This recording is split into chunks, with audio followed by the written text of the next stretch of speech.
Hi guys, welcome back to my YouTube channel. हम पढ़ रहे थे मेवाड़ राजवंश के बारे में, जिसमें हम महाराणा कुंभा के बारे में पढ़ रहे थे। हमने पढ़ा महाराणा कुंभा द्वारा बनवाए गए दुर्गों के बारे में, उनके द्वारा रचित ग्रंथों के बारे में, और जो कुंभलगढ़ दुर्ग के वास्तुकार थे मंडन, उनके द्वारा लिखे गए कुछ ग्रंथों के बारे में हमने पढ़ा था। आज हम महाराणा कुंभा के बारे में और पढ़ते हैं और जानकारी लेते हैं।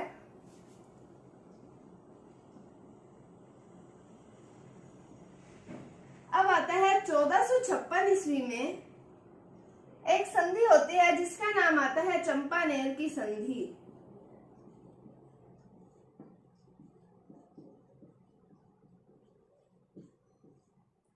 ये संधि जो होती है ये होती है मालवा के शासक और गुजरात के शासक के मध्य। तो मालवा के शासक तो है महमूद खिलजी,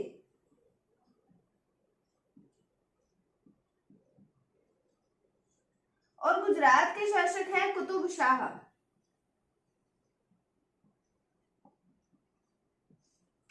इन दोनों के मध्य होती है चंपानेर की संधि। और इस संधि में क्या होता है कि ये सोचते हैं कि मेवाड़ के शासक जो है महाराणा कुंभा, उनको तो हम ऐसे अलग अलग तो हरा नहीं सकते, इसलिए हम मिलकर उस पर आक्रमण करते हैं और हम उसको हरा देंगे ऐसे। तो 1457 के अंदर युद्ध होता है बदनौर का। बदनौर का युद्ध होता है जिसमें इन दोनों की सेना होती है और महाराणा कुंभा के साथ इनका युद्ध होता है। लेकिन महाराणा कुंभा जो है वो इन दोनों को पराजित कर देते हैं इस युद्ध के अंदर। मतलब 1456 में तो हुई चंपानेर की संधि हुई, मालवा के शासक महमूद खिलजी और गुजरात के शासक कुतुब शाह के मध्य हुई थी कि हम महाराणा कुंभा को अलग अलग तो हरा नहीं सकते, तो हम इकट्ठे एक साथ उस पर आक्रमण करेंगे और उसको हरा देंगे। तो 1457 के अंदर बदनौर का युद्ध होता है जिसमें महमूद खिलजी और कुतुब शाह जो है वो महाराणा कुंभा द्वारा पराजित हो जाते हैं। उसके बारे में अब और हम पढ़ते हैं महाराणा कुंभा के बारे में।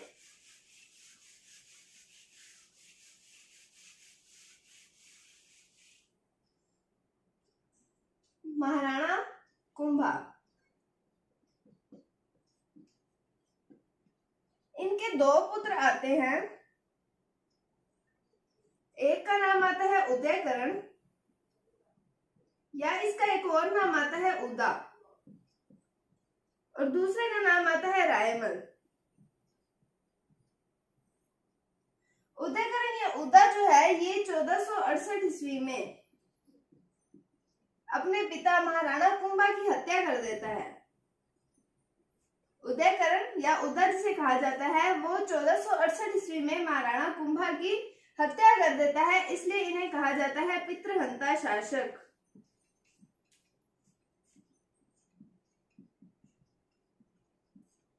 मेवाड़ से पहले हम दो वंश पढ़ चुके हैं, चौहान वंश और गुर्जर प्रतिहार वंश। उसमें आप मुझे बताइए कि हमने चौहानों का पितृहंता शासक कौन सा पढ़ा था और गुर्जर प्रतिहारों का पितृहंता शासक कौन सा पढ़ा था। आप मुझे कमेंट सेक्शन में कमेंट करके जरूर बताइएगा। तो ये है मेवाड़ का पितृहंता शासक, इसे मेवाड़ का प्रथम पितृहंता शासक कहा जाता है।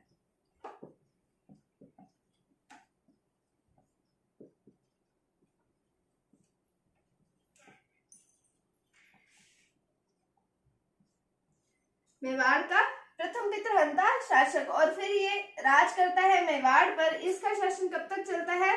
1468 ईस्वी में शासन मतलब हत्या कर देता है, तो 1468 से 1473 ईस्वी तक ये शासन करता है मेवाड़ पर।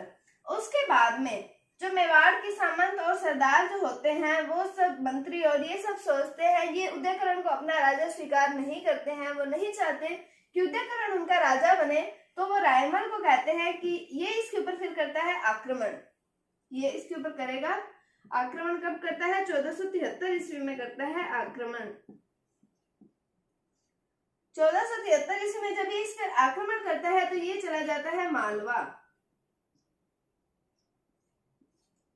तो रायमल ने किया 1473 ईस्वी में इस पर आक्रमण, और उदयकरण और उदा जो है ये मालवा चला जाता है, और मालवा में इस पर गिर जाती है बिजली और उससे इसकी मृत्यु हो जाती है।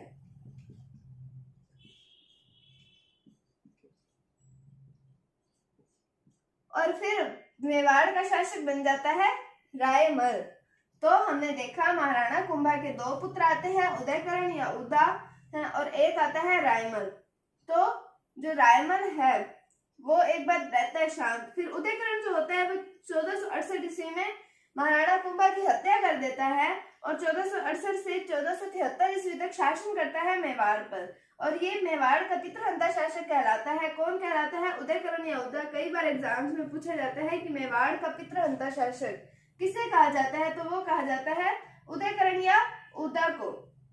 फिर जो होता है रायमल करता है 1473 ईस्वी में आक्रमण करता है किस पर? उदयकरण पर, और ये चला जाता है मालवा और इस पर बिजली गिरने के कारण मृत्यु हो जाती है।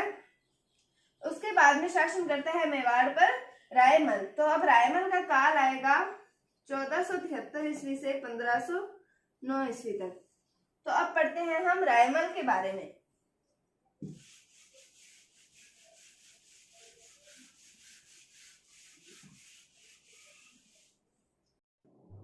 तो रायमल के बारे में देखते हैं। रायमल का शासनकाल आता है 1473 ईस्वी से 1509 ईस्वी तक।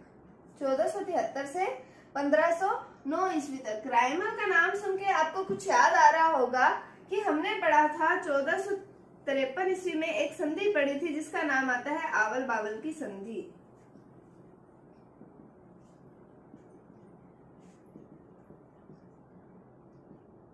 आवल बावल की संधि में हमने पढ़ा था कि जो रायमल का विवाह होता है किसके साथ होता है? श्रृंगार देवी के साथ। राम जोधा की पुत्री आती है श्रृंगार देवी, उसके साथ इसका विवाह होता है। तो अब रायमल की रानी कौन हुई? तो वो होती है श्रृंगार देवी। तो इसकी रानी का नाम आता है, तो वो आता है श्रृंगार देवी। ये जो श्रृंगार देवी है ये चित्तौड़ में एक तालाब का निर्माण करवाती है जिसका नाम आता है घोसुंडी तालाब।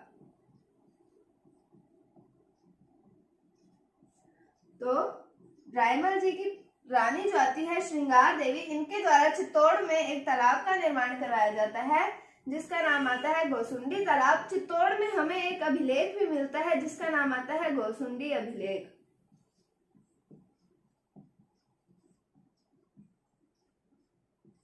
इस घोसुंडी अभिलेख में हमें 2 शताब्दी ईसा पूर्व यानी कि बिफोर क्रिस्ट के टाइम पर हमें ये पता चलता है कि राजस्थान में भागवत या वैष्णव धर्म के बारे में हमें पता चलता है।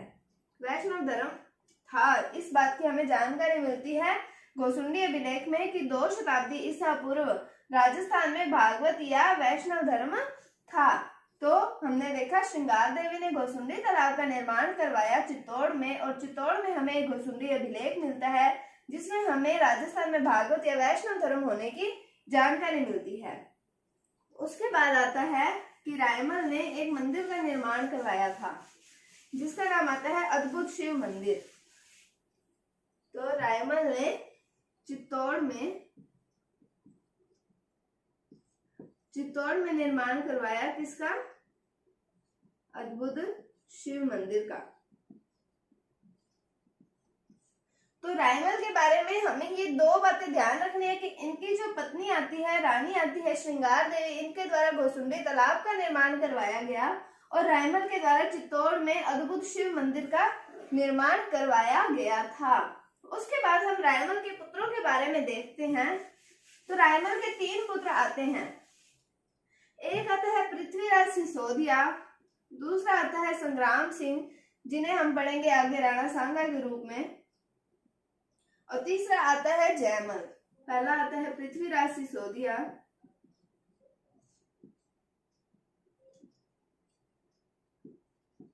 दूसरा आएगा संग्राम सिंह जिन्हें हम राणा सांगा के नाम से पढ़ेंगे, फिर आएगा जयमल। तो पृथ्वीराज सिसोदिया जो है इनकी एक उपाधि आती है जिसका नाम आता है उड़ना राजकुमार।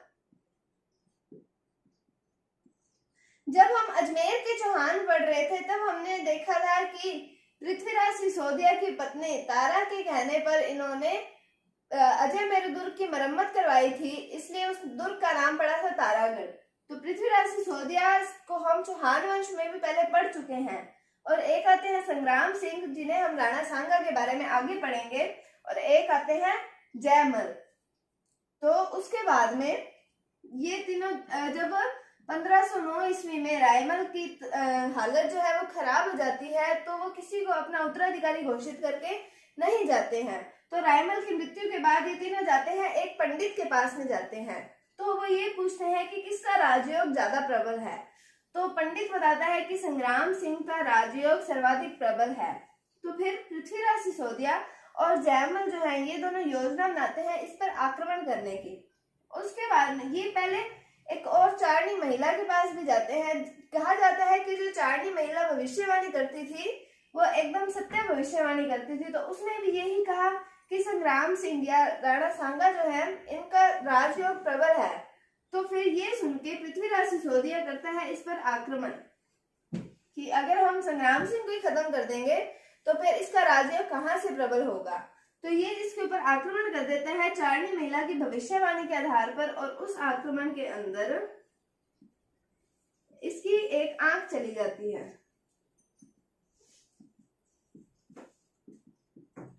आंख चली जाती है और ये चला जाता है उसके बाद में अजमेर में।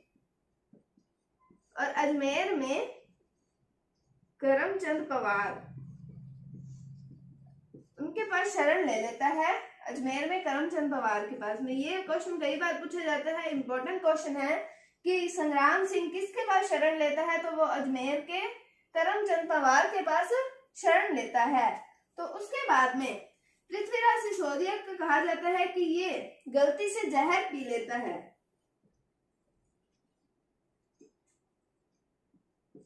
जिसके कारण इसकी मृत्यु हो जाती है। और फिर जयमल का कहा जाता है कि ये सोलंकियों के साथ युद्ध करता हुआ मारा जाता है।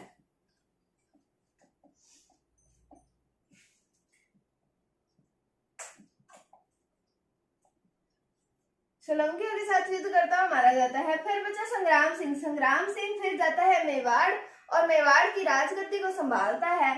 तो ये हमने पढ़ा रायमल जी के बारे में। तो कल हम शुरू करेंगे मेवाड़ के एक और प्रतापी शासक जिनका नाम आता है राणा सांगा, उनके बारे में।